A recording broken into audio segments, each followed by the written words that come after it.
The Blade of Forgotten Slumber. I had always been fascinated by the legends of the sleeping blade, a weapon said to hum truths at exactly 2:05 a.m., causing its bearer to forget how to sleep. One night, I stumbled upon an ancient tomb hidden deep within the forest, and there it was, the blade, shrouded in shadows and mystery. Unable to resist my curiosity, I took it. That was my first mistake.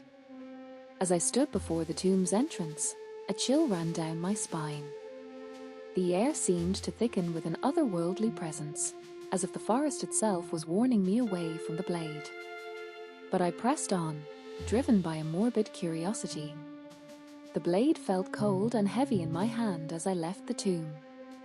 The moment I stepped into the moonlight, its eerie glow seemed to awaken something within the metal. It started humming softly, a low vibration that sent shivers down my spine. I couldn't help but wonder if it was alive or simply enchanted.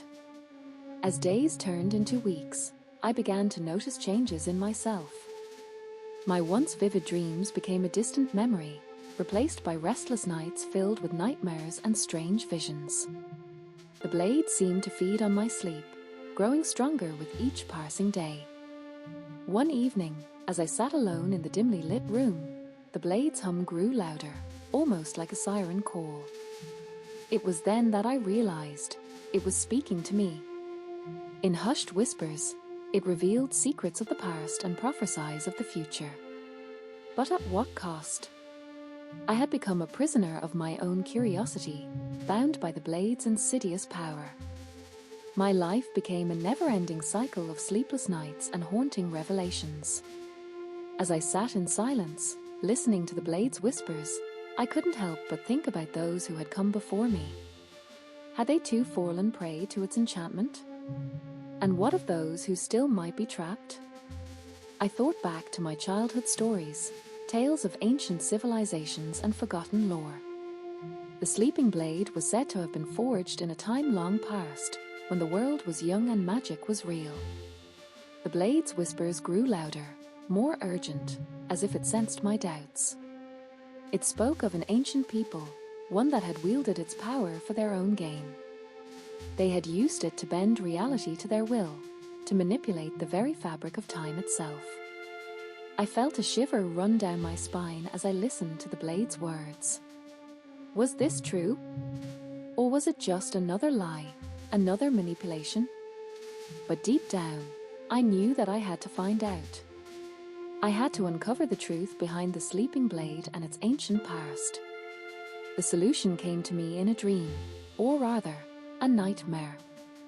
I saw myself destroying the blade, shattering it into 1,000 pieces. In that instant, I knew what I must do.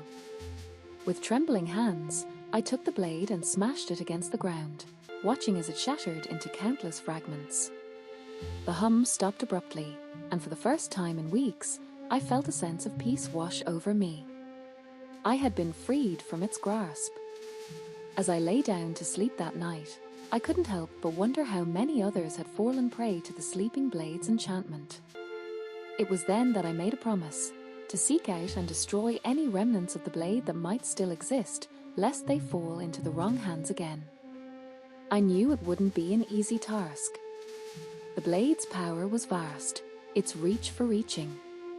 But I was determined to see it through, to free those who were trapped by its insidious grasp.